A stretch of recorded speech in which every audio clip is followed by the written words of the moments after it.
Production control कोणाच्या अंडरमध्ये असेल? So production control हे इंटरनॅशनल स्टँडर्डच्या अंडरमध्ये असतं. सो आता तुम्हाला माहित असू द्या की आपल्याकडे ड्रग मॅन्युफॅक्चरिंग करताना एरियाज आहेत, तसं बेड मॅन्युफॅक्चरिंग करताना बी एरियाज आहेत की नाही? तर this chart is going to be very very very important chart for you.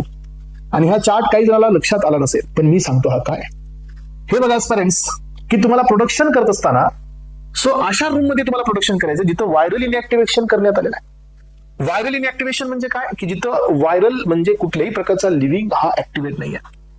The production area and viral inactivation room shall be the centrally air conditioner. Centrally air conditioner म्हणजे काय? ज्याच्यामध्ये air conditioner हे centrally attachment. हे AC आपल्याकडे single unit असतं. मोठ्या मोठ्या मॉलमध्ये तुमच्याकडे सेंट्रल एसी असतो, एकच एसी असतो त्याची सगळीकडे आउटलाईन असते. Fitted with the HEPA filter. What is this HEPA?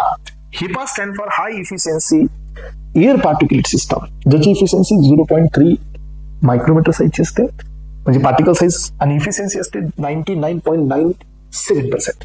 तर तुम्हाला हा प्रोडक्शन कुठे करायचं आहे? तर इनॅक्टिव्हेशन रूम मध्ये fitted with the HEPA having the grade C. So yes, grade C म्हणजे कुठलाच ग्रेड आहे? क्लास 10,000. अलग लक्षात. Filling and sealing shall be carried out under the aseptic condition centrally, that is in the grade A आणि grade बी. बघा, so या ठिकाणी तुम्हाला सो व्हायरल इनॅक्टिव्हेशन रूम म्हणजे त्याच्या पलीकडली मध्ये आहे सेंट्रल, जिथं आपण सिलिंग आणि फिलिंग करताय, म्हणजे सगळ्यात मेन ह्याच्या पाठीमागची अशा हे ग्रेड असतात. मग आता तुम्हाला याच्यासाठी पण मी काय केलंय, पुढे दिलंय हे सगळ्यांना. सो याच्यात एक नोट पॉइंट आहे बघा. नोट पॉइंट काय सांगतो? No preservative except stabiliser. So glycine, sodium chloride और sodium caprylate shall be added.